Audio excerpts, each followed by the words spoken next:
अस्सलामुअलैकुम। फ़िज़िक्स बनी आसान में खुश आमदीद। मैं हूं डॉक्टर मोहम्मद फैसल मलिक और कैम्ब्रिज ओ लेवल फ़िज़िक्स में आज हम अक्टूबर नवंबर 2025 का पेपर 2 और उसका वेरिएंट 2 सॉल्व कर रहे हैं।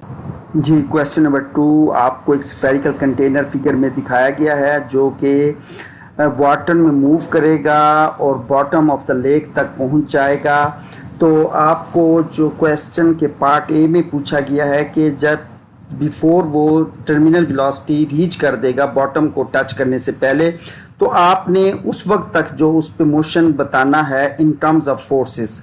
तो आपको पता है कि जब वो मूव कर रहा है तो उस पर देखें ड्रैग फोर्स लग रही है जो कि इंक्रीज कर रही है विद वेलोसिटी, और ये ड्रैग फोर्स जब इक्वल टू वेट हो जाएगी तो रिजल्टेंट फोर्स जीरो हो जाएगी। बस यही बात आपने लिख देनी है, तो कोई मुश्किल नहीं है, आप इसको अपने वर्ड्स में लिख देंगे।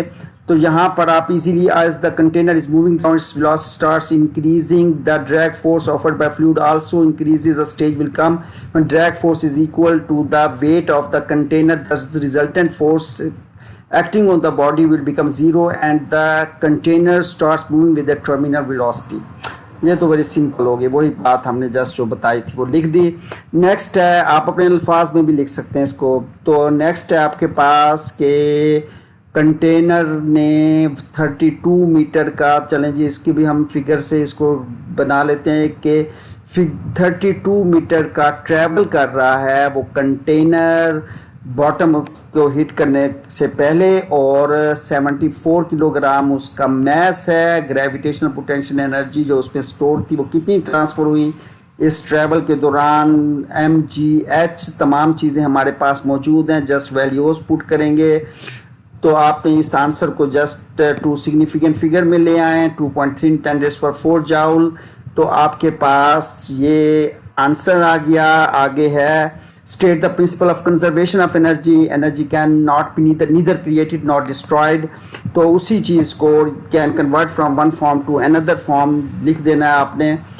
energy can neither be created nor destroyed, energy can be transferred from one energy store to another। तो यही बात वो जो आपने ऑलरेडी याद की हुई है, कोई मुश्किल नहीं है। तो आपने ये जो है नेक्स्ट सवाल है इसमें इस पर पार्ट है कि हमारे पास जो है एनर्जी ट्रांसफ़र होगी जब, तो पोटेंशियल एनर्जी से, तो वो जो हमारे पास transfer of gravitational potential energy है वो हमने बताना है कि किस तरह in terms of work done बताना है। Describe in terms of the work done how the energy is transfer from the gravitational potential energy store to other energy store in the water. जी, तो हमें पता है जो वर्क डन होता है वो अगेंस्ट फ्रिक्शनल या जो है ड्रैग फोर्स होता है। Work is done against the drag force या frictional force resulted in the increase of internal energy. बस यही बात लिख देनी और आपको 2 मार्क्स इसके भी मिल जाएंगे।